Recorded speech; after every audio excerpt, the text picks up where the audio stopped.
박영수 특별검사팀이 최순실 씨죠. 최순실 씨 출석 요구를 무려 6차례나 요구를 했지만 응하지 않다가 방금 전에 특검 사무실이 있는 대치빌딩에 들어가는 최순실 씨가 외마디를 외친 것이 지금 상당히 큰 논란이 되고 있는 상황입니다.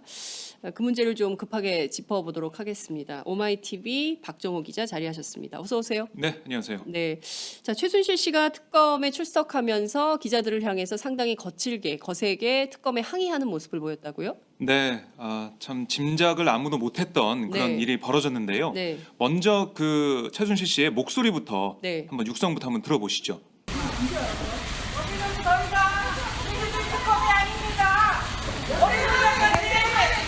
최순실 씨 여전히 강한 우리까지 멸망시키겠다 그러고 이 땅에서 죄를 지켜 살게 해야겠다는 게 자유민주주의 특검이 아닙니다. 그리고 박 대통령하고 모든 공동체 힘을 밝히라고 자백을 강요하고 있어요. 이것은 너무 억울해요. 우리 애들까지 다 어리순절까지 이렇게 하는 거는.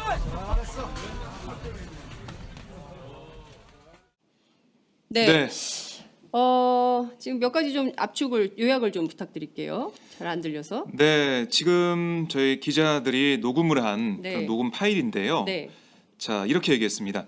여기는 더 이상 민주주의 특검이 아닙니다라고 최순실 씨가 네. 특검 사무실로 입구로 들어서면서 이렇게 네. 외쳤고요. 예, 그러면서 어린애와 손자까지 멸망시키겠다고 그러고 네, 이 땅에서 죄를 짓고 살겠다고 네. 하면서 또 얘기를 했는데 잘 들리진 않는데요. 네네. 그 이후에 자유민주주의 특검이 아닙니다. 음. 그리고 박 대통령 공동 책임을 밝히라고 자백을 강요하고 있어요. 네. 이것은 너무 억울해요. 우리 애들까지 다 어린 손자까지 이렇게 하는 것은 하면서 엘리베이터에 탑승해서 네. 사무실로 올라갔습니다. 그 그림이 좀 나왔는데요. 네.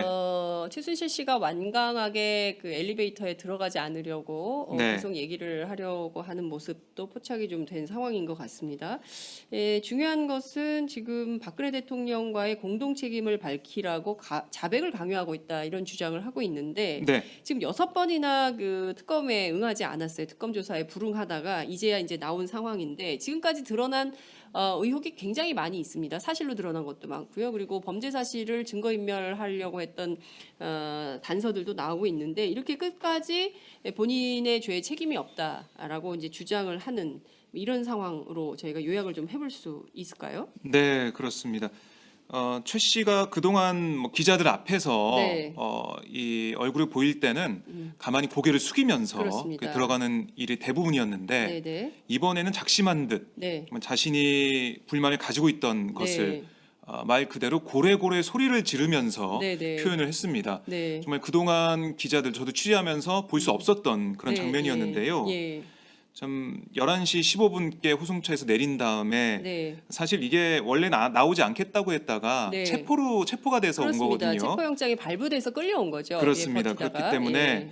오기 싫은 그런 최순실 씨의 모습이었는데 네. 갑자기 소리를 지르면서 올라가지 않으려고 버티는 모습, 그리고 네. 억울하다고 소리치는 모습. 네네. 이것은 앞으로 뭐 탄핵 심판도 계속해서 정점을 향해서 가고 있고, 네. 그리고 자신의 주변 측근들, 네. 그리고 전 장관을 통해서 유진용 전 장관도 그렇고요. 네. 여러 가지 측근들과 인사들이 계속해서 자신이 연루돼 있는, 그러니까 최 씨가 연루됐다는 것, 지시했다는 것, 네. 이런 것들을 계속 자백하고 있거든요. 네. 그렇기 때문에 자신이 지금 궁지에 몰리고 있는 상황에서 자신의 그 변호를 네. 하고 자신의 예. 입장을 예. 드러내야겠다, 이렇게 그렇군요. 전략을 바꾼 것으로 보입니다. 네, 어린 아이들까지 어린 손자까지 이렇게 했다라고 주장을 했지만 지금 특검이 최순실 씨를 체포영장을 발부받은 이유는 이화여대 입학 학사 특혜 비리로 지금 업무방해, 학교 업무를 방해한 그렇습니다. 혐의로 지금 그 최순실 씨를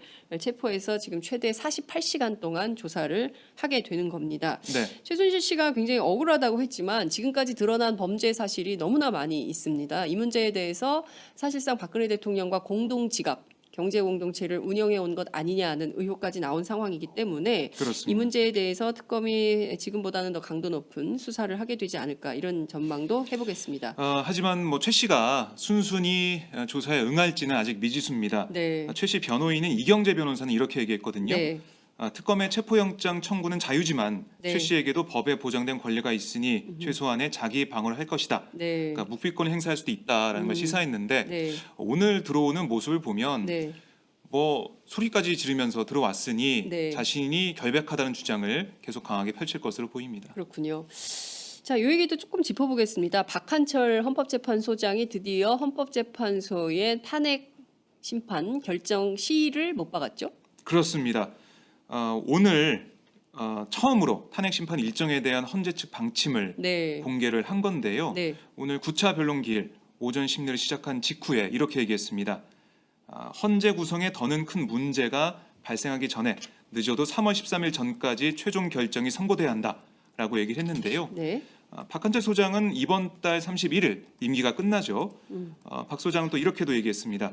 저로서는 오늘이 사실상 마지막으로 참여하는 변론 절차이며 다른 한 분의 재판관 역시 3월 13일 임기 만료를 목전에 두고 있다. 네. 두 분 재판관이 두 분 재판관의 공석으로는 탄핵 심판 절차가 제대로 진행될 수 없어서 그 전에 종결되고 선고돼야 한다라고 강조를 했습니다. 그렇군요. 네, 알겠습니다. 저희가 강제 소환되는 최순실 씨가 억울하다, 민주특검이 아니다 이렇게 항변하고 있는 육성 목소리를 입수를 해서 지금 보도를 해드렸습니다.